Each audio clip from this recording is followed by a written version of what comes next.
गजेंद्र रावत एक चर्चित कथाकार हैं। उनके 4 कथा संग्रह, एक कविता संकलन और चयनित कहानियाँ प्रकाशित हो चुकी हैं। वे निरंतर साहित्यिक पत्रिकाओं में साया होते रहते हैं। उन्होंने कहानी में 21वीं सदी के कथ और आधुनिक शिल्प पर बहुत से प्रयोग किए हैं। मैं चांद इस कथा श्रृंखला को आगे बढ़ाते हुए पेश करती हूँ वरिष्ठ कथाकार गजेंद्र रावत की अद्भुत कहानी आइंस्टीन। अरविंद, सुनकर वो ठिठक गया। उसके पांव जहाँ थे वहीं जम गए। स्वर भारी, कड़क और कुछ जाना पहचाना सा लगा। वो यंत्र की तरह पीछे की ओर घूम गया। जिस दिशा से आवाज़ आ रही थी वहीं से थोड़ी सी दूरी पर काला, पतला, सख्त चेहरे का व्यक्ति मैले कुचैले कपड़ों में खड़ा था। उसकी बाजुएं शरीर की तुलना में लंबी थी, जो करीब करीब घुटनों तक पहुंच रही थी। उसके बाल मेहंदी रंगे और बेतरतीब सिर पर फैले थे। भारी भवें पलकों के ऊपर तक झूल रही थी। अरविंद ने उस पर नज़र टिका दी। कुछ देर चुप अपलक देखता रहा, फिर चौंक कर उसके होठों से निकला, अबे बाबू, तू? बाबू पास आ चुका था। उसने अपना हाथ सख्ती और गर्मजोशी से आगे बढ़ाया और बुदबुदाया। कितने सालों बाद! और विस्मित फटी आंखों से बिना हिले डुले एकटक उसे देखता जा रहा था। करीब 20 साल बाद अरविंद धीरे से बोला और सन सा उसके चेहरे को बारीकी से ताकता रहा। तू तो बिल्कुल नहीं बदला, वैसा ही नाजुक, कोमल, वही नज़ाकत, धीमापन, बस थोड़ा सा मोटा हो गया है। बाकी हूबहू 20 साल पहले जैसा, बाबू बोला। वो दोनों हाथों से सिर के फैले बालों को बैठा रहा था। अरविंद को देखकर उसे अपने बेतरतीब होने का एहसास होने लगा। वो दोनों हाथ पकड़े एक दूसरे को देख रहे थे। कभी हाथों को झूले की तरह झुलाने लगते, कभी खिलखिलाकर हंस देते। चल आ, नाले पर चलते हैं। अरे मल्लू की दुकान पर। थोड़ा सा आगे की तरफ हिलते हुए बाबू बोला, वहीं यार जहाँ पहले बैठते थे, कविता करते थे, याद नहीं? निराला, मुक्तिबोध। तू अभी भी लिखता है क्या? नहीं यार, लिखकर भूखों मरना पड़ता है। मैं तो बगैर लिखे ही मर रहा हूँ।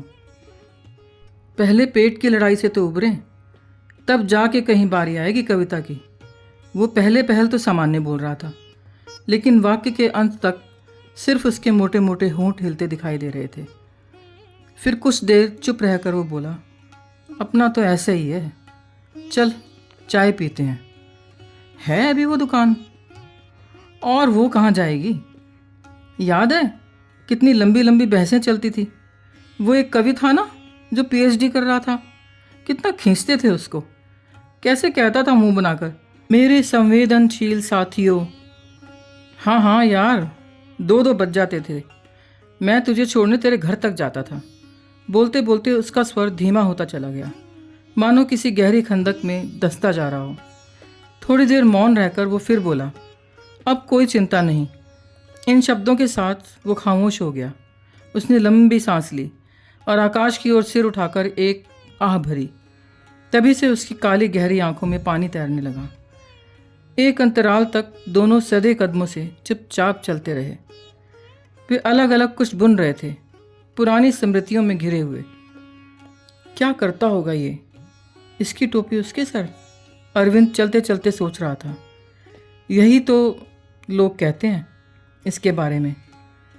पर मेरा तो बचपन का यार है, क्या मुझे भी? नहीं नहीं, अरविंद कुछ सोचते हुए बोला, तू करता क्या है? अपना कोई फिक्स नहीं है, कुछ भी कर लेता हूँ। कभी किसी के स्कूटर में कमीशन मिल गई, बस ऐसे ही चल रहा है। बहुतेरी नौकरियां की, कभी फैक्ट्री बंद हो गई तो कभी ऐसा काम कि बताते हुए भी शर्म से सर नीचे हो जाए। कुछ खुद ही छोड़ दी, छोड़नी पड़ी। अब मैं फिर से अनुभवहीन यहाँ से वहाँ घूमता हूँ, बस एक एक दिन काट रहा हूँ। इतना कहकर वो चुप और मायूस हो गया। अरविंद कुछ देर तक उसकी आंखों में घनीभूत होती उदासी को देखता रहा। फिर दुकान के बाहर 2 बेंचों पर आमने सामने बैठ गए। दुकान में और कोई दूसरा ग्राहक नहीं था। मल्लू चूल्हे के पास खड़ा बीड़ी फूंक रहा था। दुकान में काम करने वाला दुबला सा लड़का भीतर दीवार पर टंगी भगवान की तस्वीर को देख रहा था। 2 चाय भेजियो मल्लू, वो अरविंद के हाथ को अपने दोनों हाथों के बीच रखते हुए बोला। तू सुना, क्या कर रहा है? वही अखबार? हाँ, अब दूसरे अखबार में चला गया हूँ। बड़ा पेपर है ये। अरविंद कहते कहते रुक गया। इसको पूरी बात नहीं बतानी, उसी का फ़ायदा उठा लेगा, उसने सोचा, और बात बदल कर कहा, बस गुजारा कर लेते हैं, वही दाल रोटी निकल जाती है। मुझसे बुरा हाल नहीं होगा तेरा। चल छोड़ यार। याद है आर्ट्स फैकल्टी, बाहर वो बड़ा सा नीम का छायादार पेड़, उसके नीचे नाई की कुर्सी। मंगल को नाई नहीं आता ना। कैसे चलाई थी दुकान, कैसे की थी हजामत।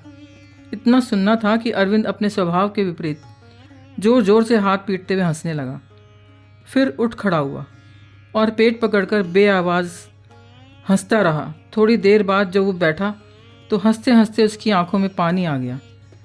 बड़ा मज़ा आया था, लड़कों ने मुझे नाई ही समझ लिया था, वो बोला।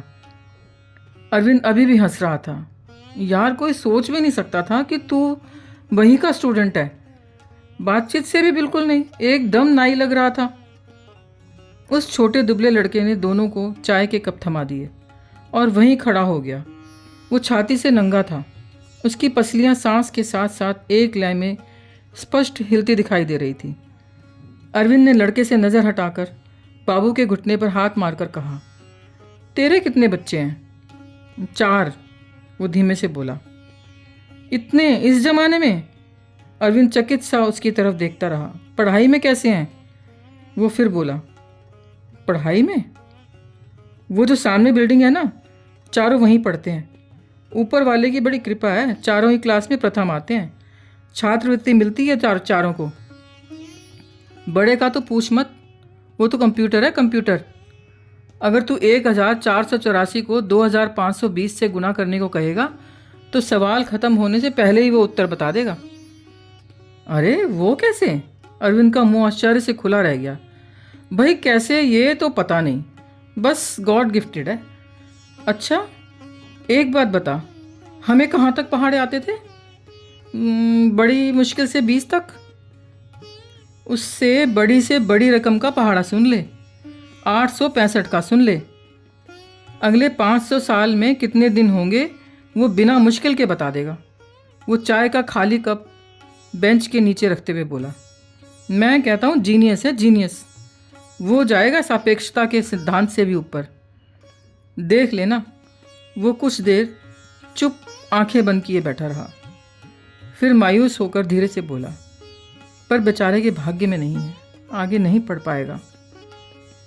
वो क्यों? मैं जिंदगी भर नौकरी के धक्के खाता रहा। अब काम है तो ऐसा कि कभी कभी तो 2-2 महीने हो जाते हैं रुपए की शक्ल देखे। उसका नाम तो पहली ही लिस्ट में आ गया है, वो भी दिल्ली यूनिवर्सिटी में। पर इधर मुझे महीने भर से कोई केस नहीं मिला। वो एक ही धुन में अपनी खुरदुरी दाढ़ी पर हाथ रगड़ते हुए बोलता जा रहा था। इसका मतलब वो आगे नहीं पढ़ेगा और तेरा ही इतिहास दोहराएगा। अरविंद चकित, स्तब्ध और गुस्से में था। भाई जब तक इंतजाम नहीं हो पाता तब तक तो भाग्य ही खराब समझो। गांव में भाई साहब से कहा तो कह रहे हैं राशन तो भेज रहा हूँ, इतनी खेती नहीं है कि रुपए उगा सकूं। वो एक हाथ माथे पर लगाए आंखें मूंदे बैठा रहा। थोड़ी देर बाद आगे की ओर झुकते हुए एक हाथ से ज़मीन की नरम मिट्टी पर उंगली से लकीरें खींचने लगा। कुछ देर तक दोनों के बीच उसकी कही बातें गूंजती रही। ज़रा देर में ही वो कमर सीधी करते हुए बोला, पिछले हफ्ते एक मकान बिकवाया था, उसका कमीशन आना बाकी है। पार्टी कह रही थी कोई 10 एक दिन में दे देगी, पर उससे क्या, फीस की तो कल लास्ट डेट है। ये कहते कहते उसकी आवाज़ बदल गई। ऐसा लग रहा था मानो शब्द होठों से ना निकलकर गहरे कुएं की प्रतिध्वनि हो। उसकी आंखें भिज गई, चेहरा और अधिक सख्त हो गया, नथुने फूलने लगे। बस ऐसा लगता था कि आंखों से आंसू अब गिरे तब गिरे।